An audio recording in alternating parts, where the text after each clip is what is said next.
औज़ुबिल्लाहिमिनश्शैतानिर्रजीम बिस्मिल्लाहिर्रहमानिर्रहीम। आज हम लोग स्टार्ट कर रहे हैं फ़िज़िक्स 10th क्लास फ़िज़िक्स के न्यूमेरिकल्स। 10th क्लास फ़िज़िक्स की बुक है हमारे पास 2026 to 27।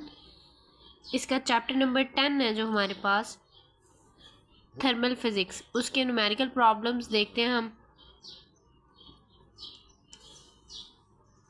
10.1 में हमारे पास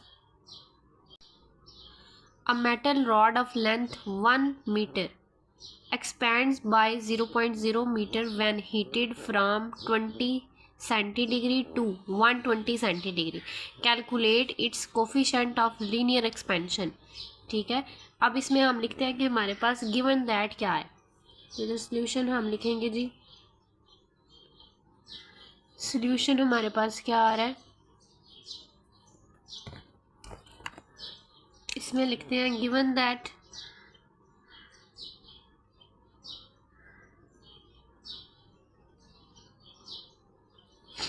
जो चीज़ें हमें इसमें दी गई हैं वो हम इधर लिखेंगे। अब जैसे देखिए लेंथ हमें कितनी दी गई है 1 मीटर, तो ये टोटल लेंथ है। अब मेटल रॉड ऑफ लेंथ, एक रॉड की मुकम्मल लेंथ है, तो इसको हम लिखेंगे L नॉट इक्वल है 1 मीटर। नेक्स्ट इसके बाद हमें क्या दिया गया है, एक्सपेंड्स बाय 0.0 मीटर, इसको हम लिखेंगे जी डेल L इक्वल है 0.02 मीटर। अब देखें ये जो टेम्परेचर हमें दिया गया है 20 सेंटीडिग्री टू 120 सेंटीडिग्री, ये चेंज हो रहा है, तो चेंज हो रहा है तो डेल टी होगा। 120 में से आपने 20 डिग्री को माइनस कर लेना है, आपके पास चेंज टेम्परेचर आ जाएगा। जैसे हमारे पास इधर 120 में से 20 को माइनस करें तो 100 सेल्सियस। नेक्स्ट हम इसमें फार्मूला लगाएंगे, ठीक है। फार्मूला हमारे पास क्या होगा जी,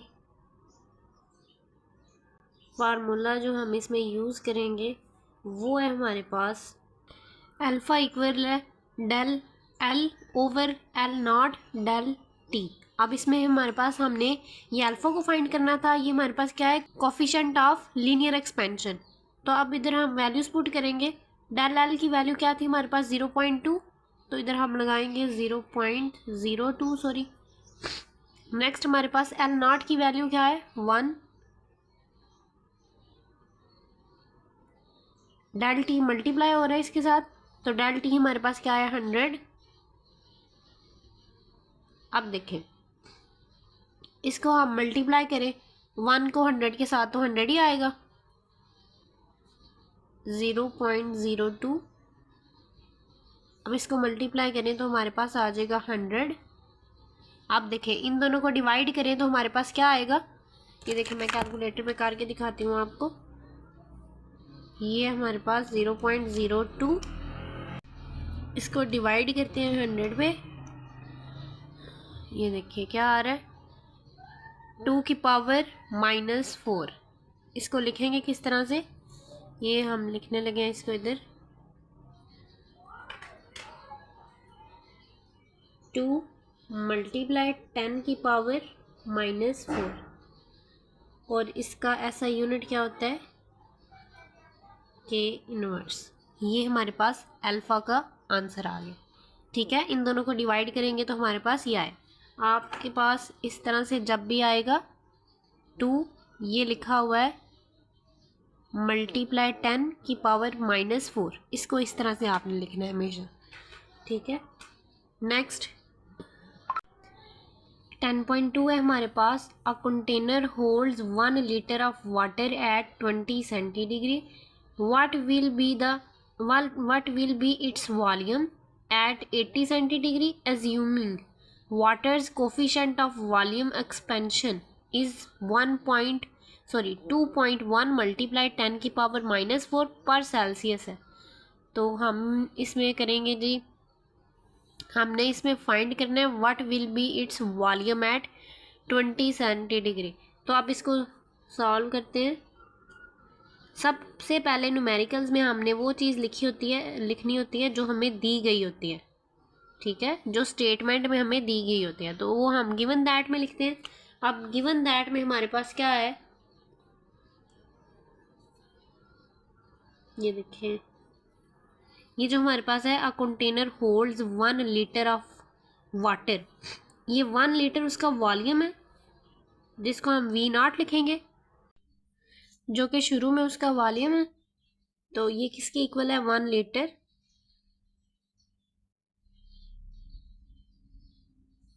और ये इक्वल किसके होगा, अगर इसको सेंटीमीटर में चेंज करें, 1000 के साथ इसको मल्टीप्लाई करेंगे तो ये सेंटीमीटर क्यूब में चेंज हो जाएगा। नेक्स्ट हमें क्या दिया हुआ है जी, देखें टेम्परेचर दिया हुआ है, पहले 20 है, फिर उसके बाद 80 है, इसका मतलब है टेम्परेचर चेंज हो रहा है, तो डेल टी लिखेंगे, वो किसके इक्वल होता है, 80 सेंटीडिग्री में से 20 सेंटीडिग्री को माइनस कर देना है, तो हमारे पास क्या आ जाएगा, 60 सेंटीडिग्री। नेक्स्ट अब देखें, हमारे पास उसने कहा है assuming waters coefficient of volume expansion is. अब वॉल्यूम का जो एक्सपेंशन होता है उसको हम लिखते हैं बीटा के साथ, तो उसकी वैल्यू उसने पहले से दे दी है, 2.1 मल्टीप्लाई 10 की पावर -4। अब देखें, हम इधर लिखेंगे इसका कैलकुलेशन में इसका फार्मूला लिखेंगे। अब हम इसकी कैलकुलेशन करने लगे हैं जी। फार्मूला क्या है हमारे पास, सॉरी,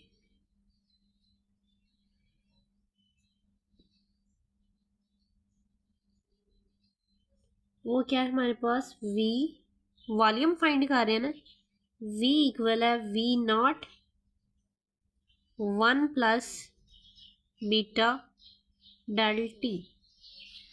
अब इसमें सिर्फ आपने वैल्यूज पुट कर देनी है, ठीक है, जो कि आपके पास वैल्यूज पहले से हैं, तो आपने सिर्फ इसमें पुट कर देनी है। अब देखें, V की जगह, V तो हमने वॉल्यूम फाइंड करना था, V उसी तरह रहेगा। V0 हमारे पास क्या है, 1000, तो इसकी जगह पे आ जाएगा 1000,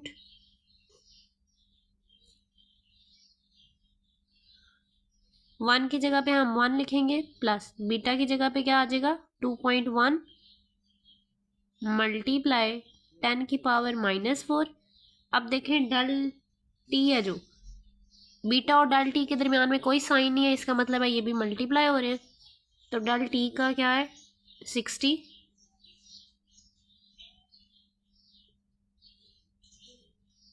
ये हमारे पास आ गया। ये इसको बड़ी ब्रैकेट बना देते हैं, V उधर ही, तो सबसे पहले 2.1 मल्टीप्लाई 10 की पावर -4 को मल्टीप्लाई कर लेते हैं 60 के साथ, फिर उसके बाद इसको आगे सॉल्व करते हैं। इसको किस तरह से करना है मैं इधर आपके सामने करके बताती हूँ। मल्टीप्लाई करने के लिए हम क्या करेंगे, 2.1, अब आगे है 10 की पावर मल्टीप्लाई 10 की पावर -4, इसको किस तरह से लिखेंगे, ये जो हमारे पास EXP है, आपने सिंपली इसको प्रेस करना है तो हमारे पास इधर E आ जाएगा। फिर आगे आपने जो भी पावर होती है, जैसे हमारे पास -4 है, तो मैं इधर लिख दूंगी -4। अब इसको हमने मल्टीप्लाई करना था 60 के साथ, तो इधर मल्टीप्लाई 60 लिख देंगे, इक्वल प्रेस करेंगे, हमारे पास इसकी वैल्यू आ जाएगी। तो इधर हम इसकी जगह पे ये देखिए 1000 को हमने सॉल्व नहीं किया, इसको उसी तरह 1 भी उधर ही है, प्लस इस ब्रैकेट को सॉल्व किया तो हमारे पास आंसर आया 0.0126, ये इसकी जगह पे लिख दिया। अब इन दोनों को प्लस करते हैं तो हमारे पास आ जाएगा 1.0, ये इनको प्लस किया तो हमारे पास 1.0126 आ गया। अब देखें, ये 1000 ब्रैकेट के और 1000 के दरमियान में कोई साइन नहीं है, इसका मतलब है मल्टीप्लाई का साइन था। अब देखें, इन दोनों को अगर मल्टीप्लाई करें तो हमारे पास क्या आ जाएगा,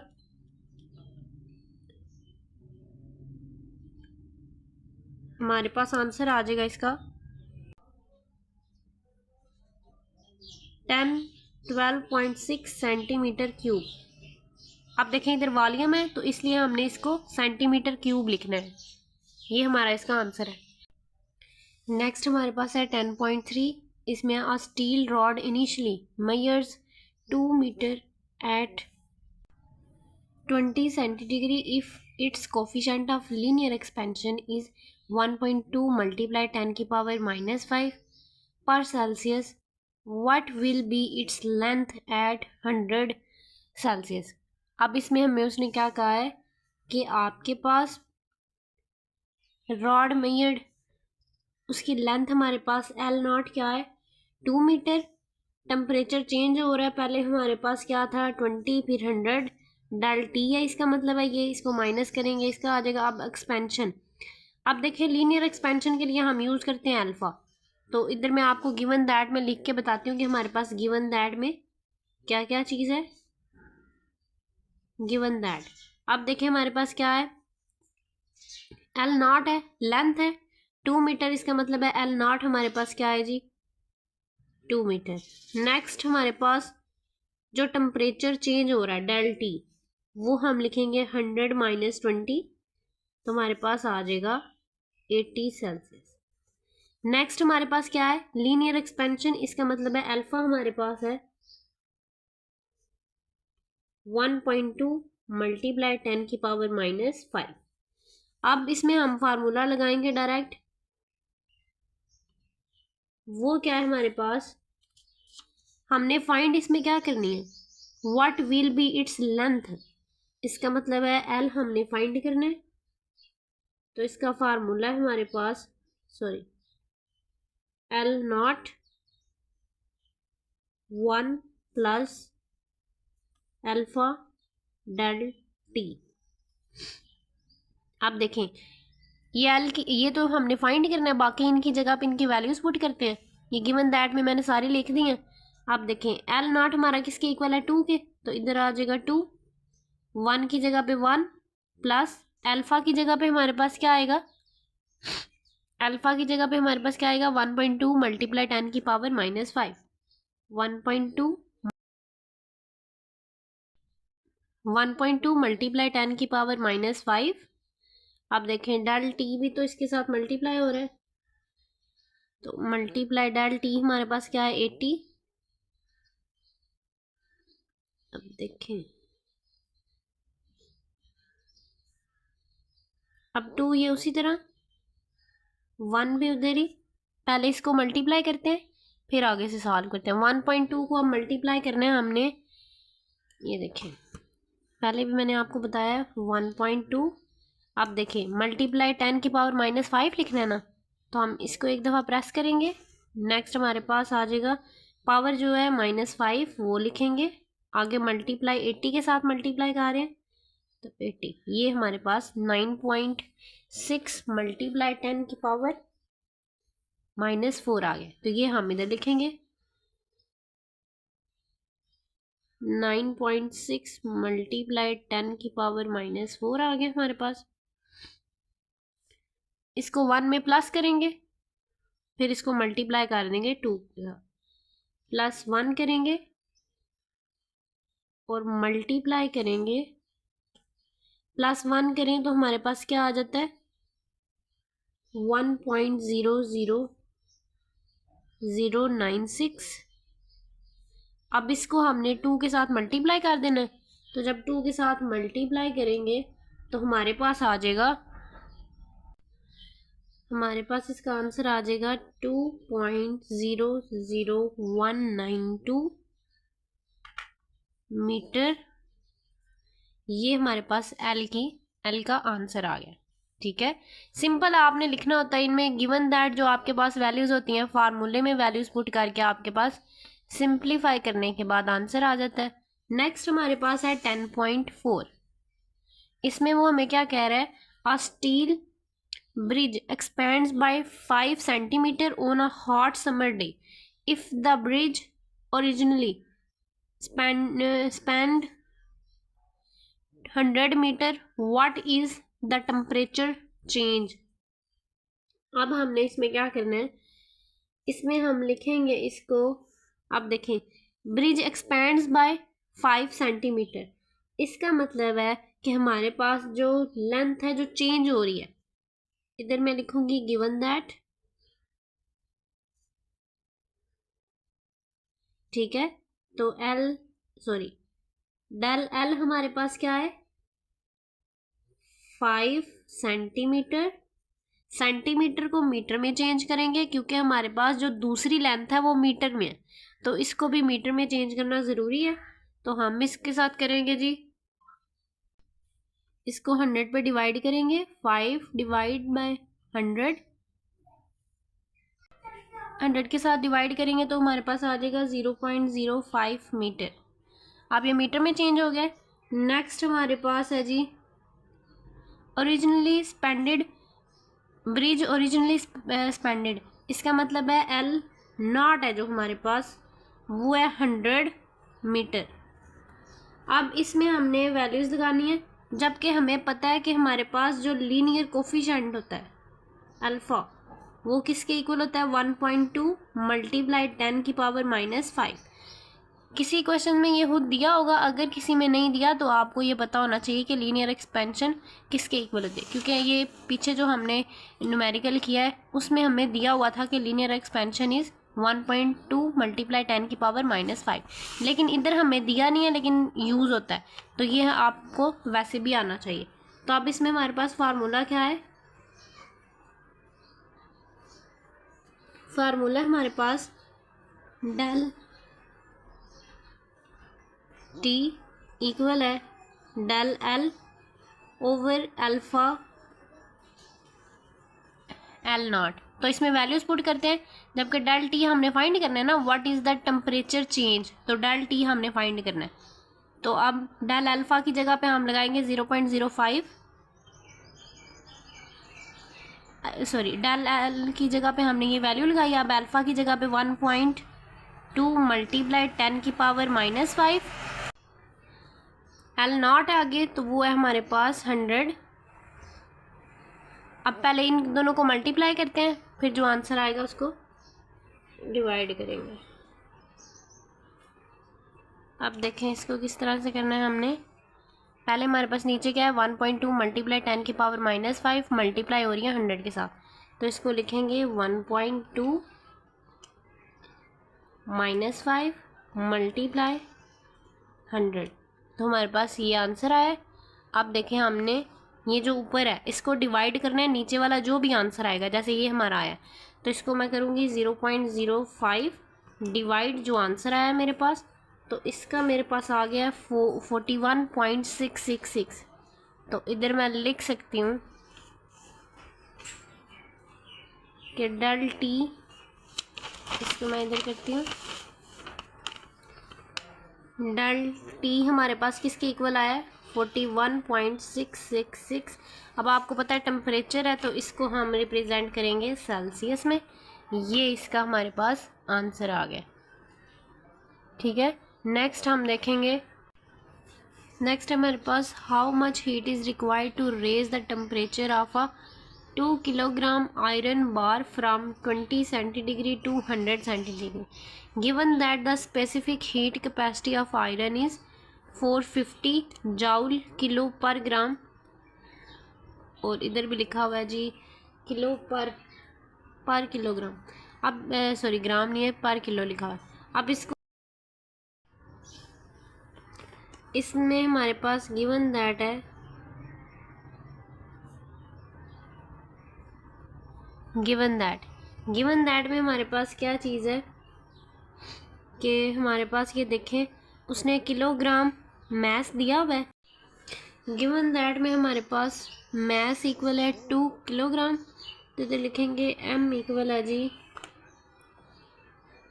2 किलोग्राम। अब इसको हम चेंज नहीं करेंगे क्योंकि इधर भी किलोग्राम है, ठीक है, इनके ऐसा यूनिट्स एक जैसे होने चाहिए, तब अगर इधर ग्राम होता तो हमने इस किलोग्राम को भी ग्राम में चेंज करना था। नेक्स्ट हमारे पास क्या है, देखिए टेम्परेचर चेंज हो रहा है, पहले 20 है फिर वो कह रहा है जी 100 पे आपने चेक करना है, इसका मतलब है डेल टी हमारे पास इक्वल होगा 100 में से 20 को माइनस करेंगे, 100 माइनस 20, तो हमारे पास आ जाएगा 80 सेंटीडिग्री। ठीक है, ये आ गया टेम्परेचर। नेक्स्ट हमारे पास क्या है, capacity of iron, heat capacity of iron. इसका मतलब है C इक्वल है 450 जूल किलो पर ग्राम पर किलो। अब देखें, फाइंड हमने क्या करनी है, हाउ मच हीट। इसका मतलब है कि हमने Q फाइंड करना है। ठीक है, अब इसका लिखेंगे हम फार्मूला, जो कि हमारे पास क्या है, Q इक्वल होता है MC del T। Values put करते हैं। M हमारे पास क्या है जी 2, तो M की जगह पे आ जाएगा 2 मल्टीप्लाई C हमारे पास क्या है 450। नेक्स्ट हमारे पास डेल T क्या है 80। इन तीनों को मल्टीप्लाई करते हैं, हमारे पास Q का आंसर आ जाएगा। तो इसको मल्टीप्लाई करके चेक करते हैं। 2 मल्टीप्लाई 450 मल्टीप्लाई 80, तो हमारे पास आया जी 72,000। ये हमारे पास इसका साथ हीट किस में होती है, जूल में, तो ये लिख दिया। अब इस आंसर को हम लोग इस तरह से भी लिख सकते हैं, हीट इक्वल है 72 किलो जूल। किलो का मतलब है आप 1000 के साथ मल्टीप्लाई करेंगे तो वापस से आपके पास इस तरह के जूल में आंसर आ जाएगा। अगर किलो जूल में चाहिए तो इस तरह से लिख सकते हैं, वरना इस तरह से भी लिखेंगे तब भी ठीक है। नेक्स्ट है हमारे पास, how much heat is required to melt 500 gram of ice at 0 Celsius into water at 0 Celsius. Latent heat of fusion of ice equal है 3.36 मल्टीप्लाई 10 की पावर 5 जूल किलो पर ग्राम। अब देखो, इसको हम इसमें भी हमने हीट ही फाइंड करनी है, हीट मतलब Q फाइंड करना है। इधर हम गिवन दैट में लिखेंगे कि हमारे पास क्या क्या चीज़ है, गिवन दैट। अब देखें, सबसे पहले उसने दिया है इज़ रिक्वायर्ड मेल्ट, इसका मतलब है मैथ उसने हमें पहले दे दिए 500 ग्राम। नेक्स्ट हमारे पास क्या है जी, 500 ग्राम को हम किलोग्राम में चेंज करेंगे। किलोग्राम में चेंज करने के लिए 500 को हम डिवाइड करेंगे 1000 के साथ।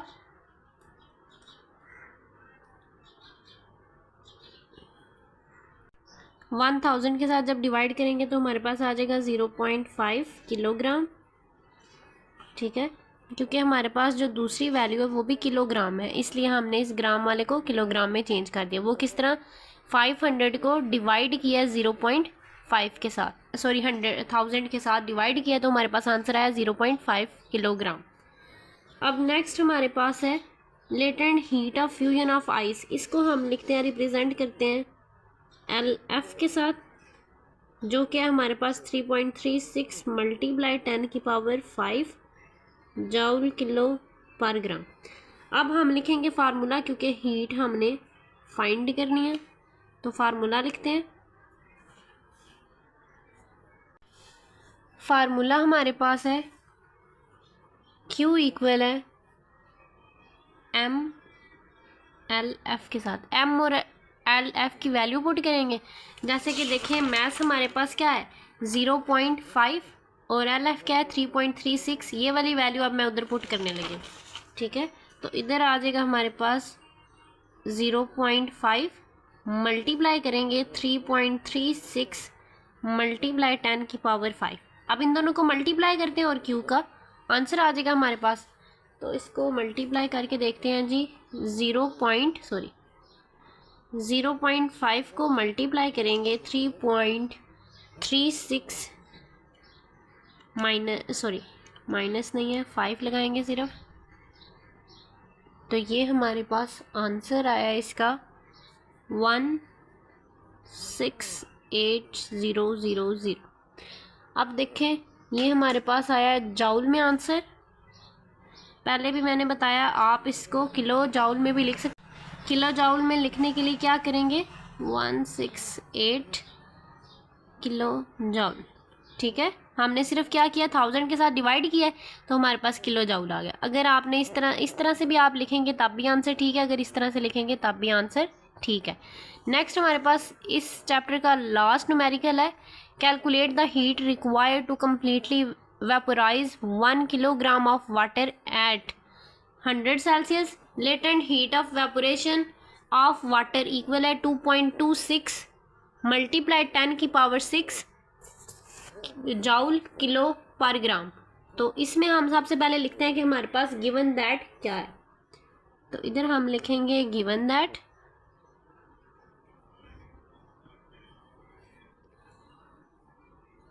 अब देखें गिवन दैट में हमारे पास सबसे पहले क्या है जी, मैस है जो कि 1 किलोग्राम है। तो इधर लिखेंगे m इक्वल है 1 किलोग्राम। अब देखें ये जो हमारे पास वैल्यू है ये भी तो किलोग्राम में है ना, इसलिए हम इसको चेंज नहीं करेंगे। उसके बाद हमारे पास है, ये देखें ज़रा, हमारे पास है ये जो उसने दिया हुआ है latent heat of vaporisation of water, इसको हम लिखेंगे L।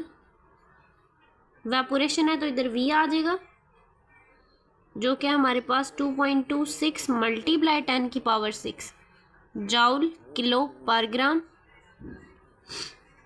तो अब हम लिखेंगे इसका फार्मूला क्या है जी। अब देखें हमने इसमें कैलकुलेट क्या करनी है, कैलकुलेट द हीट, इसका मतलब है Q ही हमने इसमें भी फाइंड करना है। तो Q इक्वल है हमारे पास MLV। ये सेम फार्मूला है जो हमने प्रीवियस न्यूमेरिकल में लगाया है, सिर्फ उधर LF आ रहा था क्योंकि हमारे पास वो जो लेटेंट हीट ऑफ फ्यूजन था, फ्यूजन की वजह से F आ रहा था। अब हमारे पास है वेपोरेशन की वजह से V आ रहा है। अब देखें M की जगह पे हम लगाएंगे 1 मल्टीप्लाई 2. LV क्या है 2.26 मल्टीप्लाई 10 की पावर 6। इनको मल्टीप्लाई करेंगे तो हमारे पास वही चीज़ आ जाएगी 2.26 मल्टीप्लाई 10 की पावर 6। अब 10 की पावर 6 की जगह पे हम लिख सकते हैं 2.26, उसी तरह 10 की पावर 6 की जगह पे हम मेगा लिख सकते हैं। मेगा का मतलब है 10 की पावर 6, ठीक है, और साथ हीट का क्या होता है जूल। तो ये इसका आंसर है। उम्मीद करती हूँ आप लोगों को सारे न्यूमेरिकल समझ आए होंगे। अगर आपको किसी भी जगह पे कोई भी मसला होता है तो आप कमेंट करके पूछ सकते हैं।